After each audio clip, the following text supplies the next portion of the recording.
move after I talk to you. Hello, everybody. This is Tim Moore, and I'm from San Francisco today. We're out here for the Wearable Technology Innovation, Adoption, and Monetization Summit. We've had a great, just concluded. Everyone's cleared out, so we get the room here. And of course, with me today, as always, is my sidekick, Wearable Wendy. Hi, everybody. Hi, Wendy. Nice shades. Thank you. Thank you. These are Simon Chim Originals from Rochester Optical for my Google Glass. Pretty cool. Those are going to be a big hit around San Francisco here. That's right. So we had a great time here. You can follow the hashtag on Twitter, and you can see great comments from all of the big folks and innovators and startups that were here at the convention. The hashtag is WTIMS. Hello, everybody. This is Tim Moore. And hold on. Yeah, these guys, they like to get ahead of me. Government. So what we're talking about is a few things on the highlights of the summit.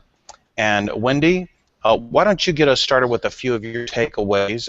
By the way, hang on with us because in just a couple of minutes we're going to have our special guest, which is Rachel Kalmar. She's from Misfit Wearables, one of our favorite wearables here at Rochester.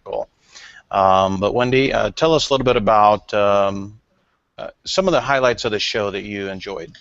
Well, I think every session was, I got a lot out of every single session that was at this conference. But there was a couple takeaways that I am walking out of here feeling more educated about. And one is that, which I think Rachel might talk a little bit more about from Misfit, is that data collection with wearable devices is still a bit of an issue, and there's still a lot of unknowns in that regard. So I think that was a big takeaway. I guess you assume when you buy a wearable device like the Misfit Shine, you just assume that all that back-end stuff is already figured out, and it sounds like there's still some development going on there. So I thought that was very interesting.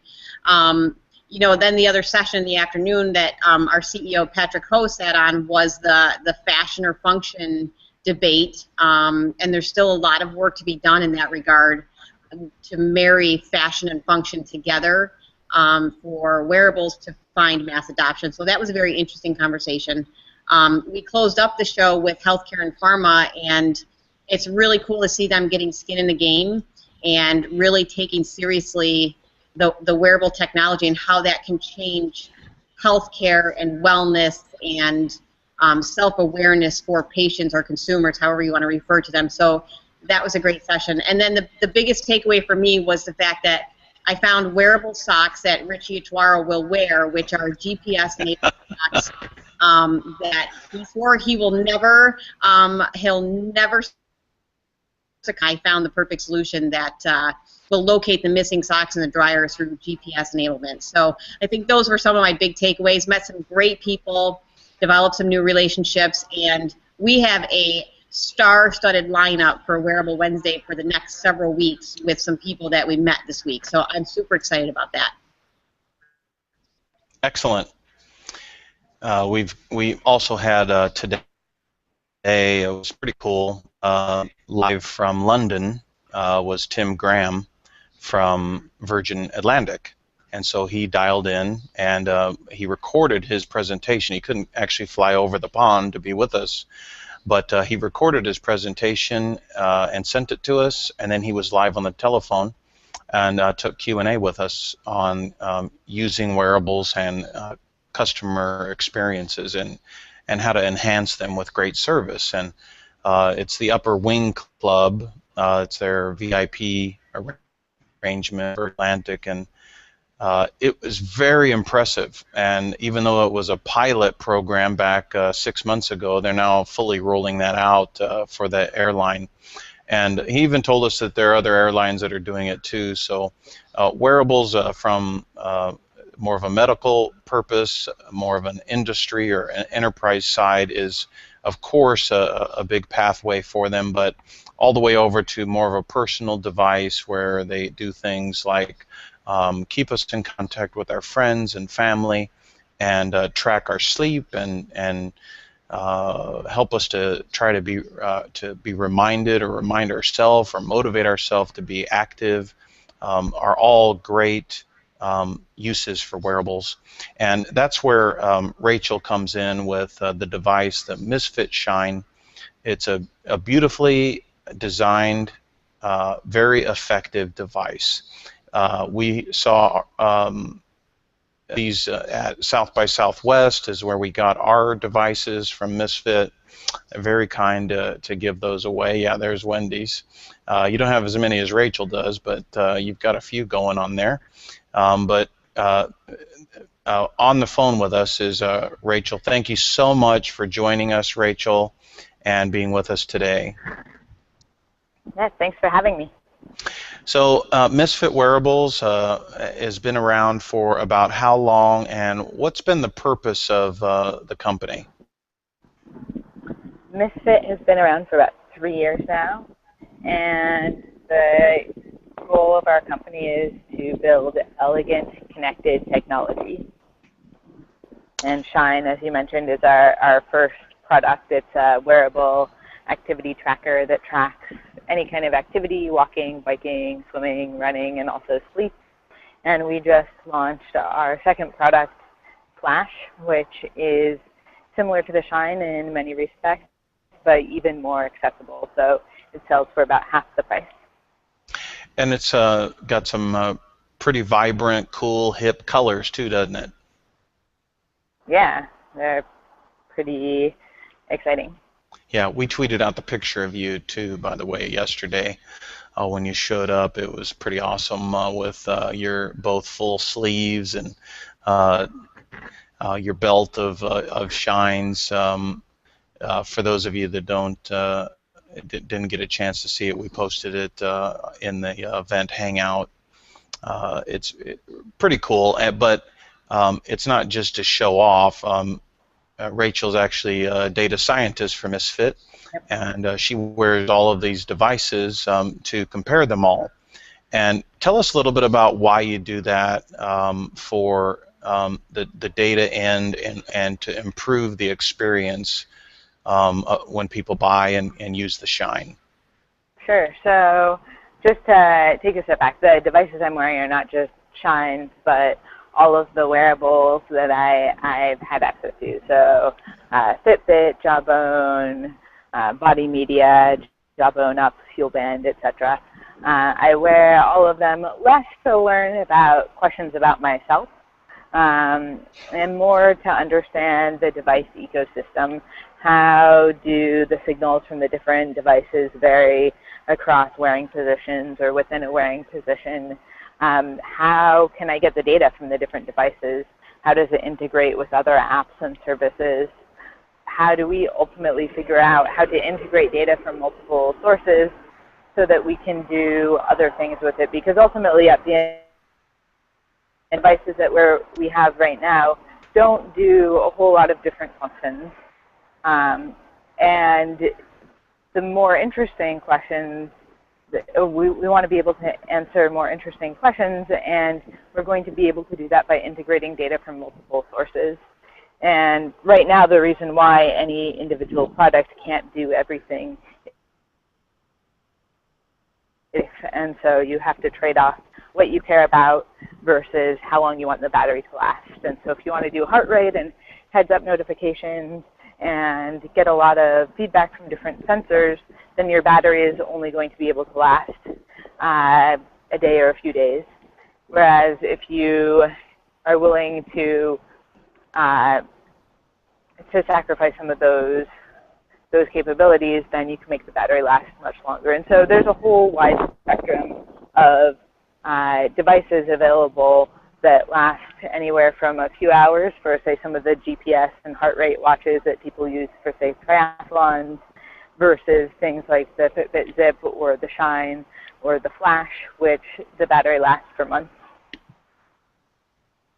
Yeah, so I'm wearing all of these just to explore that device ecosystem and to understand better how we can interact with these devices and ultimately combine them and interact with other devices, not only on our bodies, but in our physical worlds as well. Yeah, and when it comes to all that data, some of us use it and some of us don't. And we were talking before we came online that that was one of Sonny, the creator and founder of Misfit. That was one of his goals, was even if it's not turned on, it's it's an elegant piece of jewelry or an ornament to wear. It looks nice, and it really is a lifestyle piece, right? hmm So I like to make the comparison to the early days of cell phone cameras, which sucked, but the best camera is the one that you have. And so people started using their cell phone cameras, even though they weren't very good, because sometimes you just need a camera and the best one you have is the one in your pocket. And over time, cell phone cameras got much better to the point where most of us don't carry around regular cameras anymore. We just use our iPhones or our Androids. And I see wearable technology as being in a very similar place where cell phone cameras were in, say, the 90s or the early 2000s, which is, these signals themselves are not necessarily super useful on their own. Like, great, how many steps did I take today? That's not necessarily going to tell me something useful unless I have a question that uses that data. But I think that what we can do is start to look at patterns and look at trends. And like with the early cell phone cameras, the best data is the data that we have. And so over time, this is going to be more and more interesting, just as cameras got better and better over time. But we have to start somewhere. And for right now, if the best data is the data that we have, then the goal is to make devices that we'll wear. Because, you can have a device that does a million different awesome things, but if it's sitting in your drawer, it doesn't do you any good. And Right. So one of Misfit's values is to make the devices very wearable. And that's in terms of being able to sync passively without using cables. That means that the battery lasts a long time, and also that they look good. Because often our choices about what to wear are not really based on functionality, but more on how things look. There are a whole wide range of reasons why people wear what they wear. But for us, or for me, how I think about it is that the best data is the data that we have. Good. Wendy, you're a big user of the Shine. I am, yes. And one of the things you do is you try to beat down your friends who are also using the Shine. And that's a big motivator for you, right? Personally, what are your thoughts on, Rachel's working very hard and the team's working very hard at Misfit to make this awesome product. How are you, from a practical standpoint, finding the benefits? It becomes more and more practical in my life. I'm a budding runner.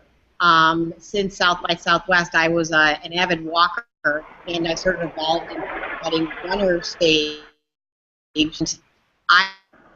Going back to what you said earlier, their goal was to have people wear these even when they didn't work. Well, I was that person because there was a period of time where I couldn't get to the store to get a new battery for it, and I killed the battery, and I continued to put it on every single day for probably a week until I got the battery replaced. So I am that. So in that regard, it's pretty cool. But I use it every day. I check it every day. I look at my sleep patterns every day. And it makes me think about what I ate the night before and get a good night's sleep. I mean, there's different ways that I use it. And now that it integrates with MyFitness and MyFitnessPal and some of the other apps that I use, because I track my activity through my Shine, but also through my Run, right? So I can see the distance. And it's interesting how consistent the data is between the two. And I'm thrilled now that they're talking to each other and that they're sharing data because that makes it even more practical for me. So I am an avid Shine user, and I was very envious of her. I understand the reason for wearing all these, but I would like to get a couple more in different colors, and I'm excited about the Flash. I will be certainly picking up at least one of those. So yeah, good. And I think that's what Rachel, she likes to hear that, right? Yep. Is that everything she's doing is exactly what the user wants. That's right. That's right. And we had a viewer pose a question. They wanted to know, and maybe Rachel, you can or can't answer this question, but where does the name Misfit come from? What's the history behind that? And I think that's a great question. Sure. So the name Misfit comes from the days that the company was founded. There were three co-founders. There's Sunny, Lou, Sridhar Iyengar, and John Scully, who used to be at Apple. And the day that they started the company, they knew that they were going to do something in the wearable space.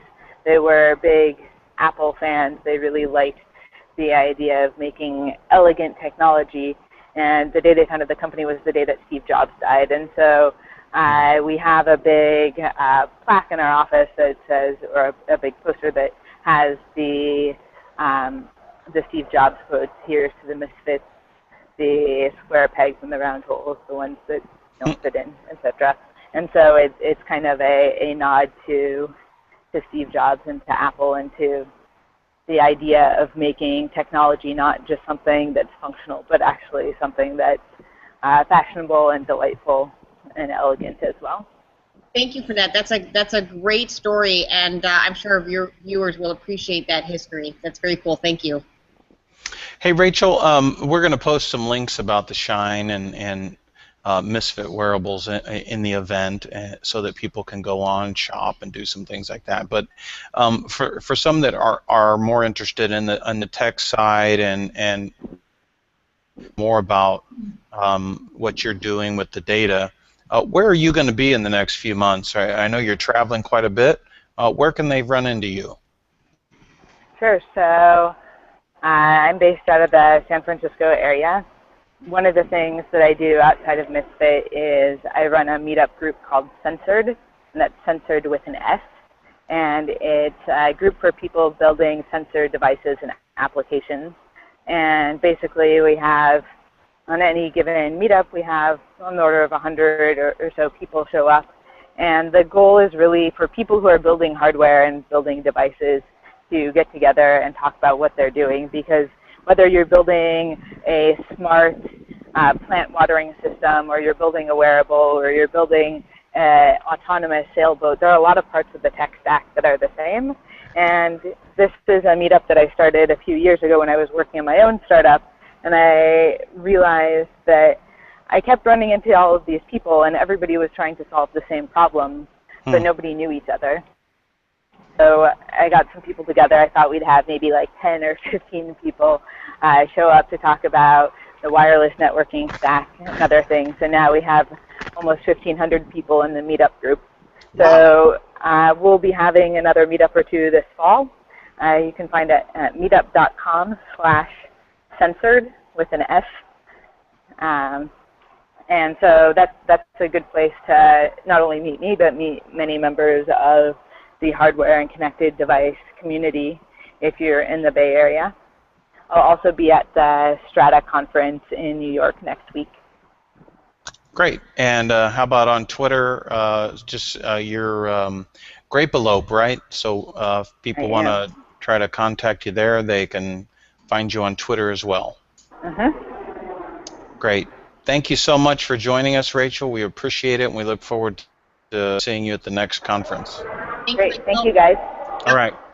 We'll see you later. And now we want to invite over one of the event organizers here from Strategic Solutions that had come over, and Liat is going to join us. She's been kind of one of the brainchilds of the event. She's going to join Wendy over there. Hi, Liat. How are you, dear? Doing great, thanks. Great. Well, you look nice and rested. Not tired. You look great. You look great. Yeah, she looks dynamite. So the event we've been telling everyone went very, very well. Is that your estimate? Oh yeah, yeah. I mean, when you have an event like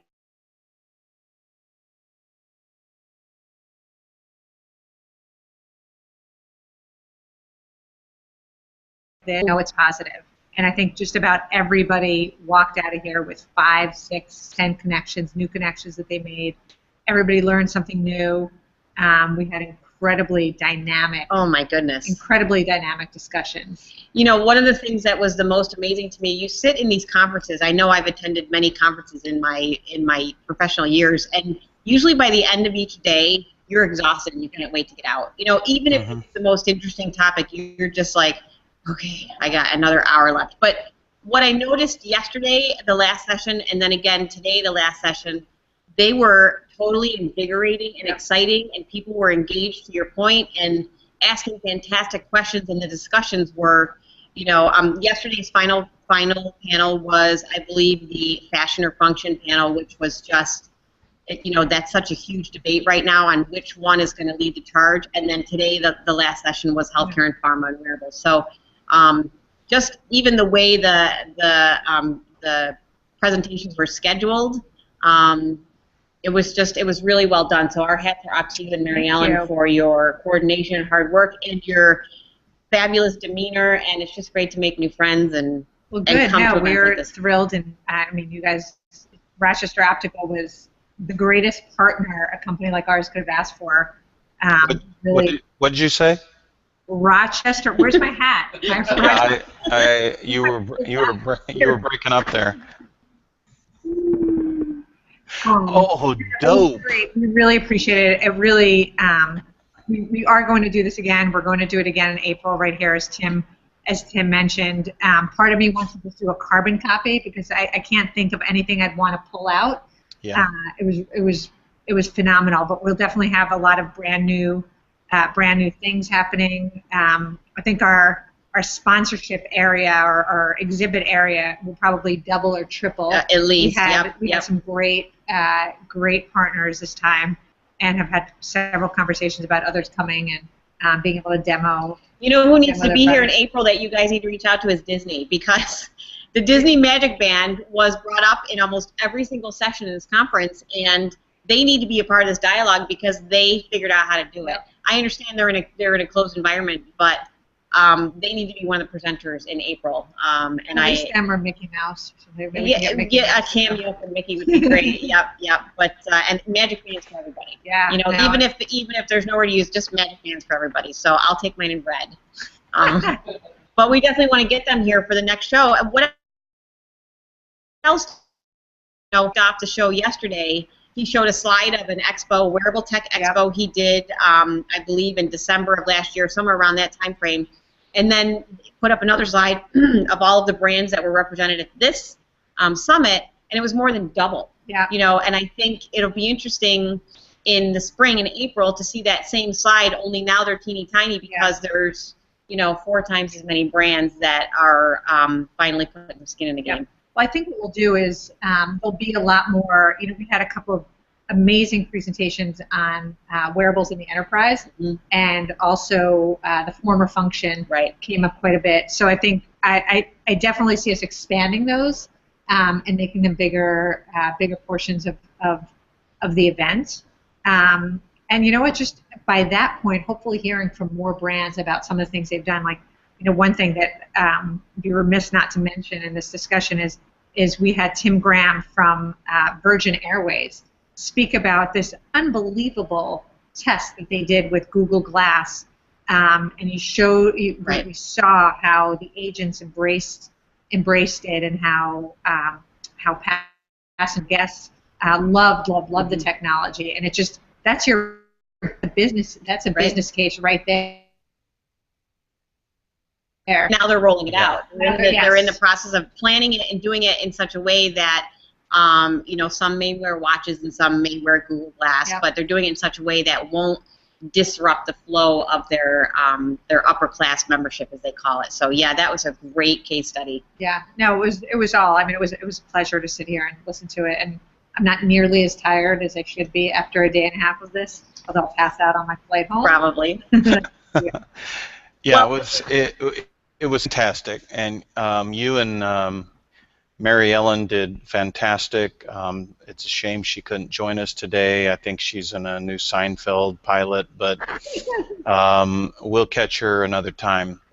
But Liat, here's a question we have for the viewers and those that are watching it live and those that are going to be watching the playback.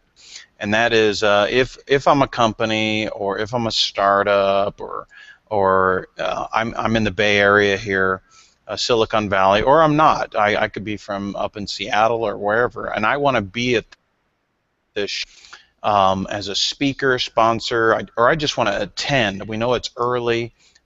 What's the best way to reach out? Because I know the plans haven't been Sure. Solidified yet, but we how do they get penciled in? Sure. So a couple of different ways. Obviously, if you go to our website, strategicsolutionsnet.com, you'll you'll be able to sign up there and give an email address or give us a call.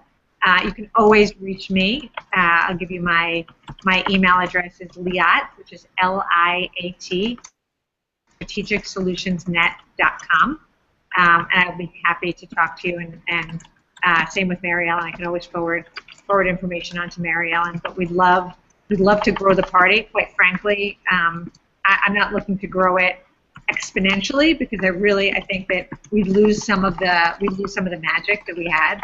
Yeah. And I really don't think that if you had 300 people here, you would have the same kinds of discussions or the same kind of response. And I think that was worth it. That's right. And I think that's an important point is that it's not about mass attendance. No, it's about the absolutely. quality of the conversation. Yeah. So I think that's a great. Yeah, a lot was accomplished today too Yeah. by it being so small and intimate. We were able to just get disruptive and interact, and that's where the buzz and magic was, especially when we went to break.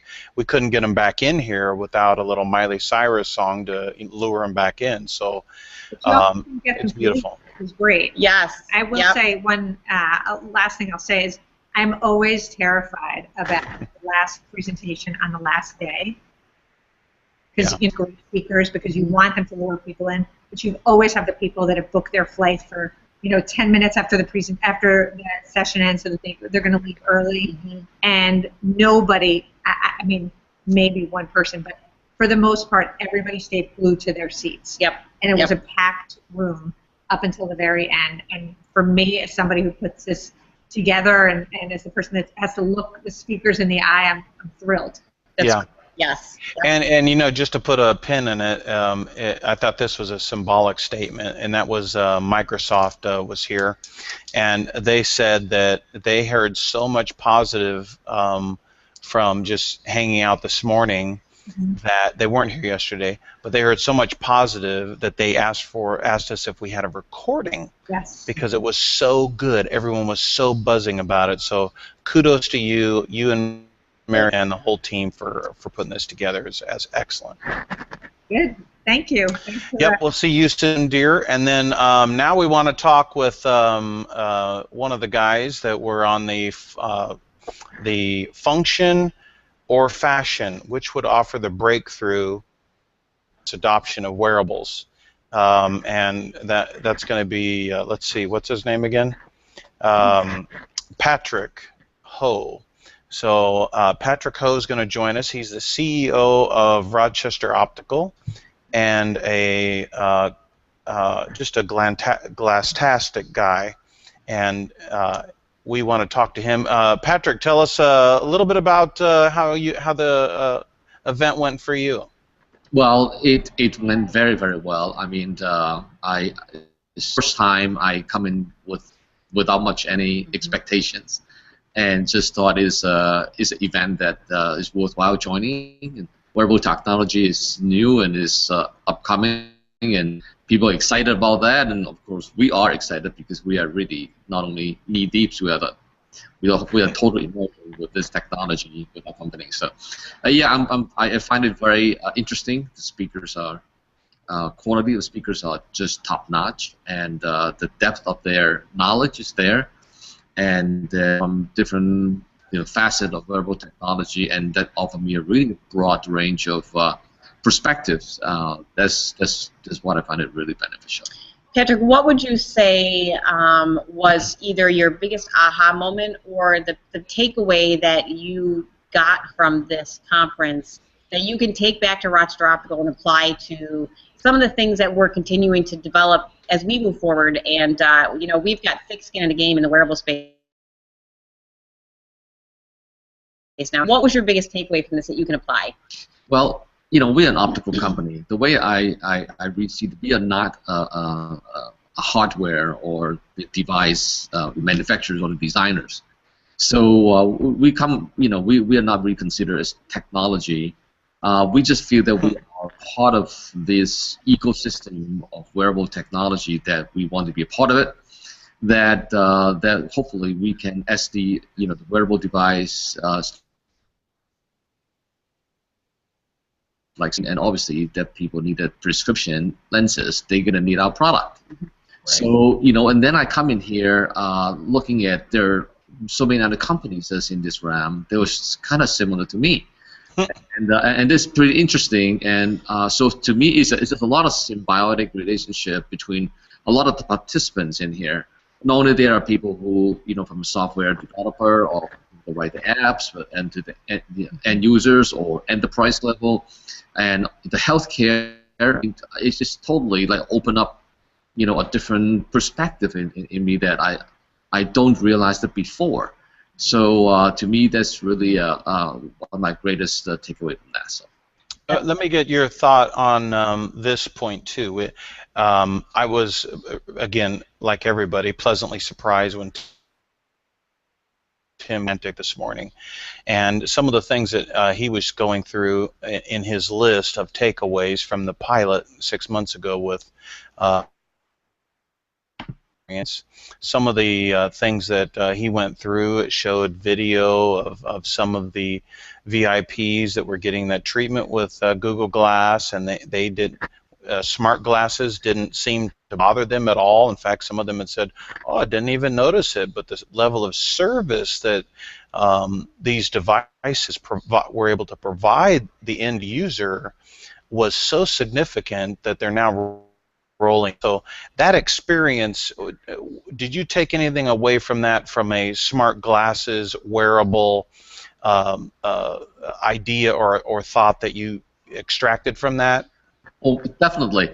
Actually, I mean, we have a table, a booth, whatever we want to call that, and with our smart glasses that we have on display. What I find out is there's a lot of people, a lot of the attendees, actually, they don't know a whole lot about smart glasses, even though smart glasses like Google Glass was mentioned quite a lot of times during the presentations. And just like anything else, you need to experience that. And they come to the booth and they put them on, and they saw how it work. And then we also have the absence, with augmented reality, and then the virtual realities, and all we can do with those kind of stuff. And there's so many, we notice that the aha moments with them, that they say, "Oh wow, you can do this with that," and it's so exciting in a way that it's just another platform for us to further evangelize the smart glasses space, and once they get to know the technology, then they can take it and apply into their own, their needs, and I'm sure with that solutions are going to come as a result of that. And so I think, like I said, we're so excited and be glad to be part of the ecosystem, and we have a chance to get to meet up with all those players, and hopefully, as as time goes by, more and more players going to be, jumping in, and this is how we're going to mushroom out. And talking about mushrooming, your schedule's certainly mushrooming. You've got, let's see, you're pretty busy. You've got a lot going on. Smart glasses are taking you, frankly, over the next few weeks all over the world. So what is it that people are listening, either live or on playback, what can they do to reach out to you if they have questions, or regardless of what industry they're in, they want to get a hold of you and ask you questions about how they might be able to implement this? What's the best way to reach? Obviously, our company website is rochesteroptical.com, and you can go in there and get to know about our company and what we offer.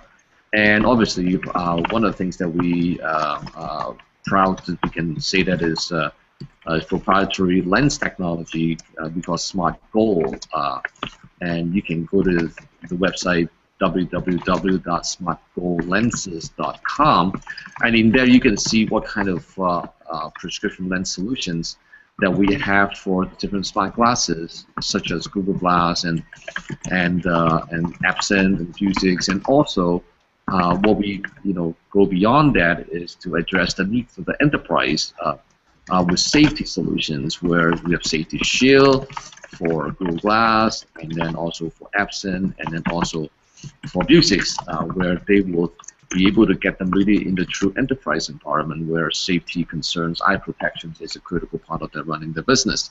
Yeah. So that those are the websites that you can go and then take a look at it, and you're welcome to send me an email directly to me, and my email address is patrick.ho@rochesteroptical.com, and so I'll do my best to get back to you as quickly as possible. Great.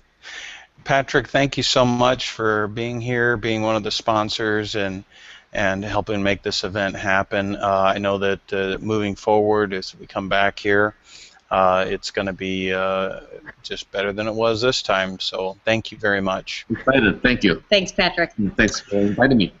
All right. So let's see. That's going to conclude our show for this week. Next week, Wendy, what's going on? We're back in New York, right? So.